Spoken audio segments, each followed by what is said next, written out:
Je m'appelle Alain Delaune, je suis le directeur de l'école secondaire de Toronto French School. Nous sommes réunis aujourd'hui pour participer à un jury littéraire dans le cadre de la 25e édition du Festival du livre de Trillium, catégorie littérature jeunesse en français. Donc, le premier roman dont nous allons parler s'appelle Poupesca de Françoise Lepage.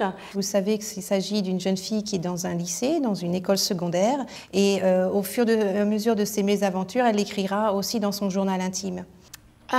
Moi j'ai bien aimé parce que j'ai trouvé que comme c'est très bien écrit, j'ai pu vraiment identifier avec le personnage. Il y a des problèmes qui sont réels.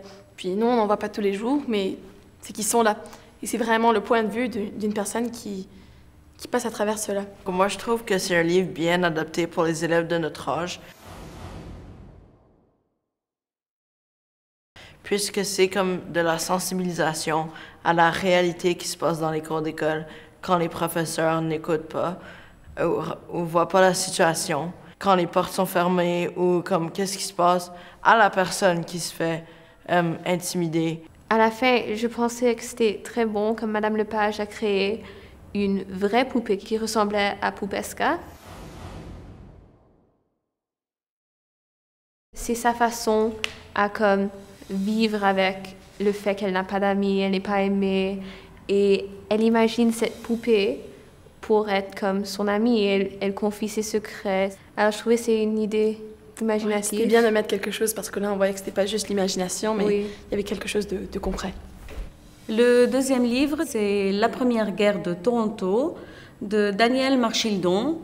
Le personnage principal, c'est Napoléon Bouvier, qui est un ex-boxeur franco-ontarien qui participe à la Première Guerre mondiale. Et de retour à Toronto, il a des séquelles physiques, des séquelles psychologiques, et il se retrouve à nouveau face à une situation conflictuelle. C'est un thème très sensible.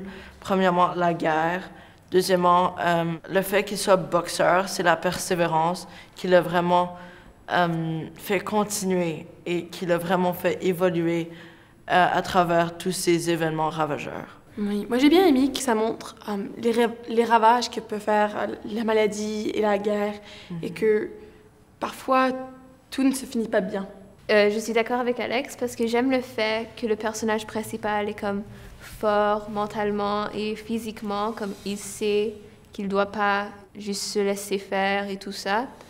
Et j'ai trouvé que c'était un peu mignon que son nom est Napoléon et il est dans la guerre. Alors j'ai vraiment aimé ça. Oui, moi j'ai bien aimé qu'il redevienne boxeur. Parce que moi ça montre que même s'il y a des problèmes dans sa vie, il recommencera toujours. Il ne va pas abandonner. Encore un livre sur le thème de la discrimination, du rejet social et de l'adaptation qui s'intitule Les rebuts. Une équipe de hockey, au lieu comme ta race ou ta langue, c'est comme une équipe de hockey qui est peut-être pas assez bon pour être dans les autres équipes. Alors ils forment leur propre équipe de hockey et comme se prouvent qu'ils sont juste aussi bien que les autres. Oui, et c'est aussi la connexion que les joueurs ont entre eux. Ils sont tous différents, mais ce qui les connecte, c'est les expériences d'être rejetés par des autres équipes.